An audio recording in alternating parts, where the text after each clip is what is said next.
Cheese Escudero. He has won some praise, but there's also some criticism. Masyado siyang lenient sa mga pasaway na ng mga kasamahan niyang judge. Oo. Well, siguro dahil galing siya sa majority, kaya gusto niyang ipakita na yung Pagbibigyan niya sila. pinagbibigyan niya yung minority. Kahit yung minority ay a spectacle to behold. Ngayon ako nakakita ng ganun kawalang self-awareness. Elaborate on spectacle. Ganun ako nakakita ng ganun, no? Una, nung last week, di ba? Credentialism, pinagmalaki mga pinag-graduatean nila. First week. Tapos very patronizing dun sa Senate President. No, bakit ganyan? Bakit hindi nyo binibigyan ng yung Senate President? Alam mo naman, very, very patronizing. Tapos yung isa ay pinapagalitan yung kapwa niya senator judges. Ano bang ginagawa nyo? Hindi nyo alam ang ginagawa nyo. No, Dapat ba doon pumasok na himasok na the presiding officer should have cut them off? Pwede, pero ayun nga. Or yung mga last-minute questions, photo finish questions ni Senator Padilla, for instance. Nag-iingat siya. No? Pero ngayon, dahil nga marami na yung nagsa-sign off, medyo iiksian na nila. Dahil ang haba ng mga manifestation na wala namang kinalaman. Dapat senator judge kayo, ba't kayo nagmamanifest? Diba? Ngayon, ito pang isang batikos or ng iba, mas preparado ang prosecution and defense kesa sa mga senador. Mukha bang hindi preparado ang mga senador? For instance, they asked for the weekend para pag-aralan yung mga... Una, hindi naman talaga sila mga abogado. Hindi rin sila mga judges. Diba? They are politicians. Okay. Kaya alam din natin yung limits nila, di ba? Mas ang na-amaze ako pag yung nagpipilit sila na mag-manifest. Okay. No? Mula doon sa Romanov hanggang doon sa komunista pala siya. Medyo nahirapan ako sundan logic. Kung ikaw sundan mo, bilib ako sa iyo. No? Pero komunista pala siya. Nagsimula yun sa Romanov, paikot. Dudala ako, baka yung mga komunista i-disclaim siya. No? Tapos si Senator Pia, natawa ko doon, kinumpara yung grave threat sa away sa sampayan at saka sa boksingero. Kaya medyo natutuwa rin ako. Pero yun yung mga unnecessary dito. Tapos si Alan Peter na sinasabi na hindi naman grave threat yan dahil hindi naman na-consummate Pag na-consummate, hindi na grave threat talaga yun. Murder na yun. Pero baka sa mga ganyan nag-tune off rin ng mga tao. Oo, pero ayun nga. Baka, sabi ko nga sa'yo last time, di ba? Baka strategy yon. Sabi ko dito na baka unless this is a strategy para wala nang manood. No? Dahil the court of public opinion is the most important court. Yan yung nag-i-impact sa mga senador. Ngayon, kung wala nang nanonood... Pero maraming galit sa kanila. Maraming pumupuna. Yes. Yes. So, kung ang prosecution nag-adjust, mag-a-adjust rin kaya itong mga senador na sabi sa mga puna? Sabi ko nga sa last week, walang self-awareness. Mag-a-adjust na ng konti, kaya konti na rin yung objections. No? Ang problema, yung mga senador na walang self-awareness, hindi nag-adjust. Nag-scale up. Kaya nga, let's see. Let's see. What do you expect ba sa Lunes? Tingnan mo, yan yung pinaka-importante tingin ko sa buong impeachment. Aside sa botohan. Dahil dyan pagpapasyahan kung ililift yung bank secrecy laws sa mga bank accounts ni Sara. Yan yung pinakamalaking elephant in the room. Not so much whether, because the law already allows, kumbaga, if it's an impeachment case, you can open, except yung ano lang, how far back, di ba? Yun ang pagdedebatihan, di ba? Actually, may exception na yun sa bank secrecy law, di ba? Yes. Ang gagawin dyan, magbobotohan yung Senate dun sa pag-request sa AMLAC na i-lift yung bank secret. So at yan ay simple majority of those present. Hindi lang yung hindi yung total number ng senador. Yung those present. Right. There's a majority naman. Yes. So pero minsan kasi katulad the other day, lumabas lahat yung mga most of the minority. Isa-isa silang lumabas.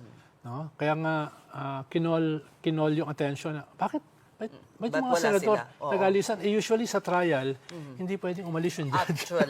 Actually. No? So ano ibig sabihin nun? Parang may kinausap yata sila. Wala naman ako naisip pahiwatig.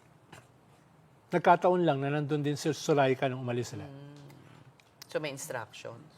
Hindi naman, wala nga ako naisip pahiwatig. Ano ka ba? So, Nagkataon lang. Oo. pero matatanto mo na ang dito sa botohan because they will have to vote, stand up and Yes. explain. Yes. Kung ano yung magiging boto nila, right? If they're in favor of real accountability or protecting. Yung botohan sa Lunes is indicative dun sa magiging boto nila to convict or to acquit. Indicative yon. But then again, several months pa yan, marami pang pwedeng mangyari. Diba? Dahil hindi naman talaga dapat makialam yung executive sa isang co-equal branch of government. But we are already seeing some... okay, itong... Alan Peter Cayetano says parang, I'm a judge, you shouldn't be doing this. Tapos magwi-witness pa si NBI Director Matibag on Tuesday. Will this make him even harsher? Ibig sabihin mo, i-harsh pa siya. or titiklop ba siya? Paano? Anong magiging epekto sa kanya? Duda naman ako kung titiklop siya. Parang too much water under the bridge. No? Pero ang sasabihin lang naman dyan ni Melvin Matibag, may kaso ba o wala? No? Pending ba tong kaso na ito o hindi? Chair, ikaw ba talaga ay member o hindi? Dahil ang nagsabi na siya ay member, si Alan Peter. Sa papeles, wala siya. Totoo. Kumbaga para pag-amin. Hindi, but everybody knew he was Yes, he was pero- standing as the Yeah, chair. pero wala nga sa papeles. Yun na nga. Pero anong makakaso mo kung wala ka sa papeles? Wala. Wala nga. Unless may kumanta doon sa mga nasa board na, uy, ganito yan, ganito yan. Kung may mag-whistleblower dyan. Pero he no? was cleared by then President Duterte, di ba? Oo, pero hindi naman nawala yung kaso. Sinabi lang na pinotektahan lang siya. Kaya siguro natulog yung kaso. So we will expect sa Tuesday, pag sinalang na si NBI Director Matibag, talagang Labanatan niya, labanatan nila, kakatayin nila, ini-intimidate kami, pinipersecute kami. Sabi na naman ni Melvin Matibag, ito yung kaso eh. no? Pero Hindi sa amin ang galing yung when kaso. you think of it, wala naman siyang kinalaman sa impeachment hearing. Wala. Actually, Case. ang pwede kang ipatawag dyan, yung mga dating NBI, no? Si Santiago, yung mga ganun eh. Dahil siya, bago lang siya. Pero, pag ginanon siya, sabihin lang niya, ito yung, hindi ako nagsampa nito. So it will be a day about them. Nasampa to dati pa eh. Hindi pa tapos yung kaso. Okay, eh. so it's also interesting how the presiding officer will, call on Kukuhan siya dyan. paano niya, how he will navigate it. Hindi naman niya Navigate. pipigilan yung What rulings? dating Senate President. At the same time, hindi naman niya pwedeng pabayaan na i-dominate lang yung whole day na yon, no? Na mahalaga yung mga pag-uusapang pang-iba. Diba? So, balancing yan for him. Sa tingin mo sa Lunes, tatagal yung explanation of votes and yung pagtanong rin nila on both prosecution and defense? Baka, dahil nga, yan yung pinaka-game changer day no? Dito sa impeachment na ito, aside sa voting. Kaya minabuti na nga nilang i-move sa Monday. Dahil kakapusin sila sa oras. Interesting how puro Alan Peter Cayetanong napapag-usapan natin. But it's because Chel Jokno mentioned him, aside from Cheese, as having been the one who wanted the opening ballots kay Corona. information kay Corona. Kaya sabihin niya, hindi, iba yan. Iba yan doon sa kay Corona, iba yan dito. No? So, magpapaliwanag siya. Yun ang bakit iba? prediction mo? Bakit iba? Papaliwanag siya. Hindi siya magvo-vote Ha? for? Hindi. So he will go back on his previous position? Yes, as most politicians do. Ano ka ba? Nagulat ka? Babalikan niya yung... Bakit may mga politicians naman na consistent, Konti-konti. Okay. All right. So, one final question. is it SWS survey results Yeah. on VP Sara, although it happened before the impeachment, what is it an indication of? Most of the surveys naman ay mataas si Sara because it is a vote against the government. Ikalawa, wala pa namang nagsasabi na hindi galing sa gobyerno na sila yung tatakbo labang kay Sara. Sara parang naman ngayon nagsabing tatakbo siya. So, pag may sumulpot na isa, lalo na kung hindi siya from the government, sasabihin niya, tatakbo rin ako. Dramatically, mababawasan si Sara. Dahil sa ngayon, yung It's a vote against the government. It's a choice. Katulad ng midterm elections last year.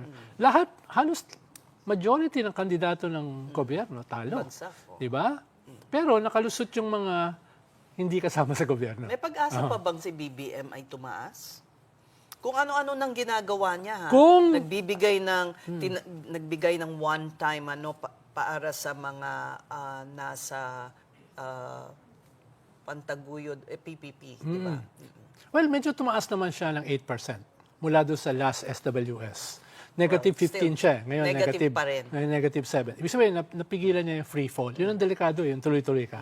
No, ikalawa, ay kung meron siya mga ipapakulong ng mga contractors, mga congressmen, Wala nga. etc. Okay, photo finish. aangat yan. Photo finish tong si Ombudsman. Yes. Remulla. Yun yung announcement niya. Yeah, today. Diba? So Dahil magsosola na 2 weeks eh. Yeah. No, kaya mahalaga, meron siya, alam niya, hindi mo kailangan maging matalino para i-analyze data analytics na kaya siya bumababa ay dahil naghahanap yung tao ng mga big fish. Oo.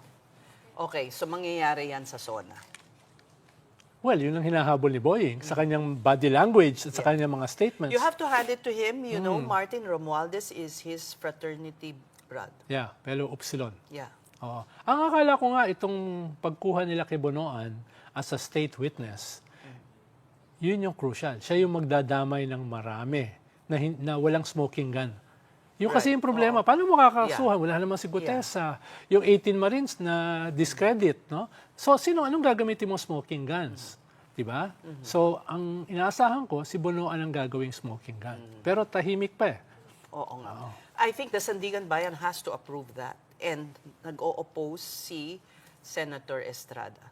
So, it's going to be an interesting week. Mukhang magpupuyat Always, tayo sa Lunes. no? So, let's rest well this week. Netflix, Philippine, Netflix.